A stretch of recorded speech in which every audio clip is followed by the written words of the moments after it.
There is a woman I want you to picture. She walks into a room and does not immediately scan it for approval. She does not check whether people are pleased by her entrance. She does not adjust her expression based on who is watching. She simply arrives. And because she does not seem to need anything from the room finds itself wanting something from her. You've met this woman, or you've watched her from a distance and tried to understand what she has that makes her different. She isn't indifferent. She isn't cold.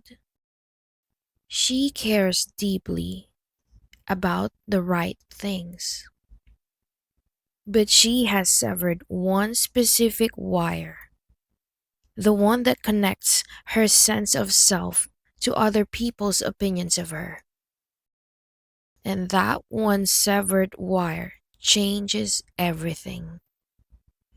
We are taught that seeking approval is a sign of caring, that asking for feedback, wanting to be liked, needing validation, these are humble qualities, social qualities, signs that we value other people. But there is something that self help books rarely say clearly. When you need someone's approval, you hand them the lever that controls you. They don't even have to pull it. Just knowing it exists is enough. Think about what approval actually is. It is a signal that says, your judgment of me matters more than my own.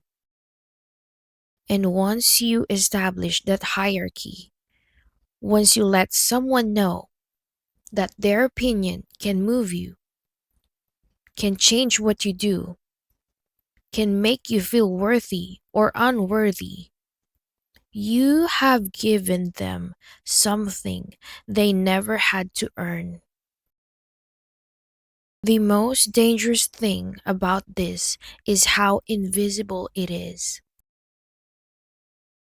You are not aware of the lever. You think you are simply being thoughtful, sensitive, considerate. And you are, but you are also being controllable.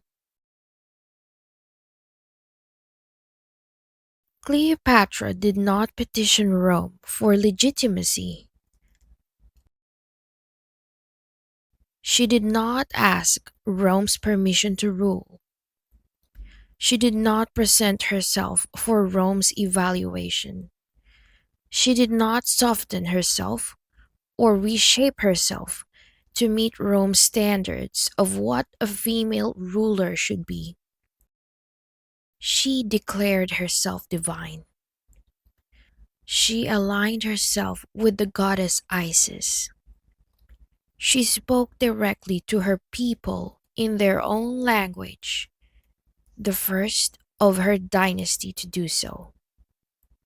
And she forced Rome, the greatest empire in the ancient world, to come to her. When Julius Caesar arrived in Alexandria, he was not there to evaluate whether Cleopatra was worthy of his alliance. She had already decided she was.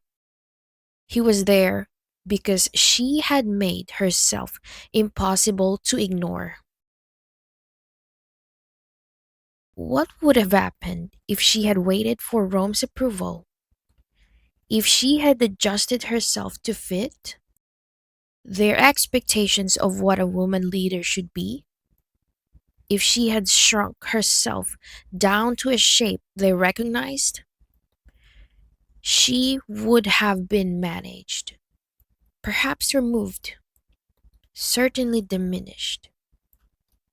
She was not, because she did not give anyone the power to approve or disapprove of her existence. Here's what the neuroscience shows.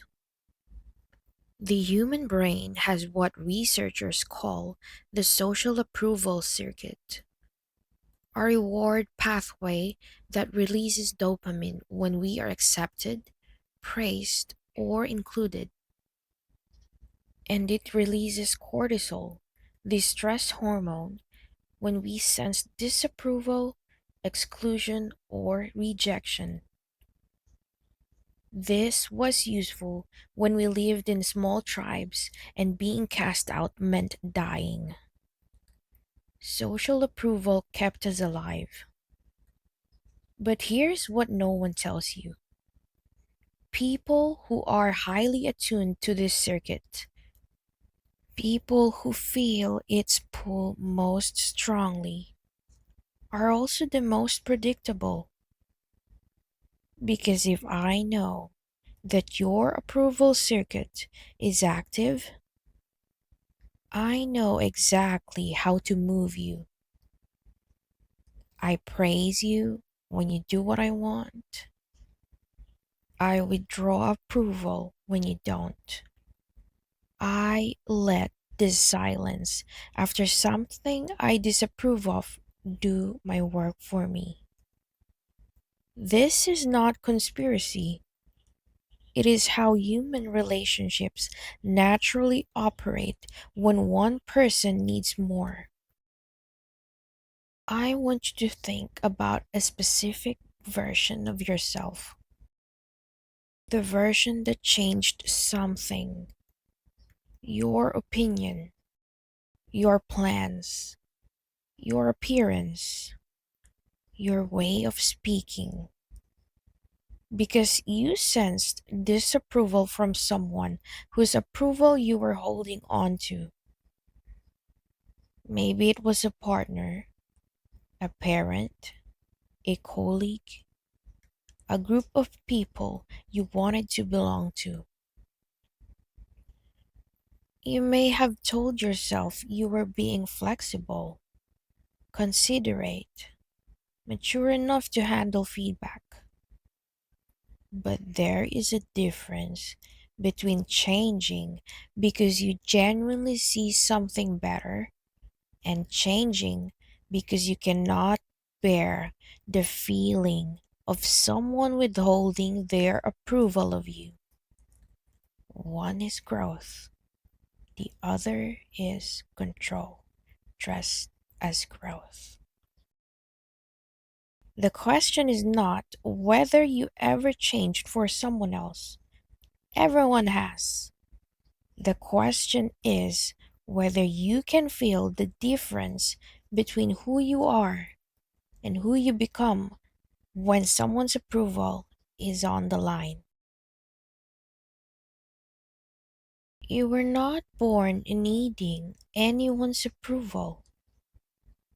That need was installed by early experiences, by people who used approval as currency, by a world that taught you that being liked was more valuable than being true. It can be uninstalled. Not all at once, not painlessly, but it begins the moment you notice the lever, the moment you see the wire and understand what is on the other end of it. The room will have its opinions. It always will. Let it. You have yours. And yours is the only one that was ever meant to run your life. Subscribe if something in this shifted something in you. Because next video, we are going to talk about why kindness without standards is not a virtue. It is a form of self-abandonment. Until then, need nothing from the room.